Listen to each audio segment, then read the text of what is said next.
ഇനി വന്നേ.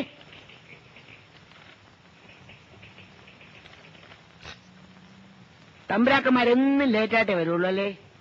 പെട്ടെന്ന് വേവുന്ന അരി തരാൻ സാറ് റേഷൻ കടക്കാരോട് പറ. എന്നുവെച്ചാൽ അത് തന്നെ. ഇപ്പൊ കിട്ടുന്ന അരി വേവണമെങ്കിൽ ചുരുങ്ങിയത് 2 മണിക്കൂർ എടുക്കും. അതെ, അപ്പൊ പിന്നെ കുറച്ച് ലേറ്റ് ആവും. ഞാൻ ഹെഡ് ഓഫീസിൽ എഴുതിയാലുണ്ടല്ലോ. ജോലി വല്ലതും ഉണ്ട് പറ സാറേ. ഇവിടുത്തെ തല്ലിപ്പൊളി ശമ്പള സ്കെയിലിന് ഞങ്ങളല്ലാതെ വേറെ ആര് വരും? 1975 മുതലുള്ള കംപ്ലീറ്റ് സ്റ്റോക്കിന്റെ ഫയലുകൾ അരമണിക്കൂറിന് എന്റെ മേശപ്പുറത്തെത്തണം. 75 മുതലുള്ളത്? അതെ, കംപ്ലീറ്റ് സ്റ്റോക്ക്. അരമണിക്കൂറിനാം ഈ മേശപ്പുറത്ത്. ഓക്കെ. താനിഞ്ഞു വന്നേ.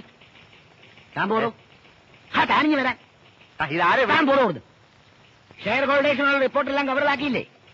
എനിക്ക് അവർ കയറി അത് പുറത്തെടുക്കണോ?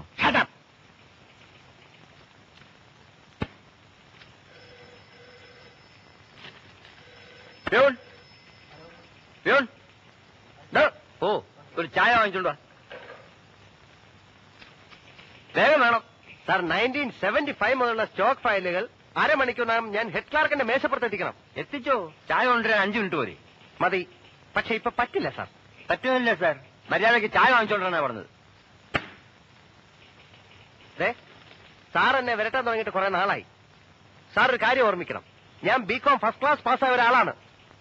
10 തവണ SSLC എഴുതി കടന്നുകൂടിയ സാറ് ഇവിടെ ക്ലാർക്കും ഞാൻ പ്യൂണുമായി പോയത് വിധിയുടെ വിളയാട്ടം കൊണ്ടാണ്.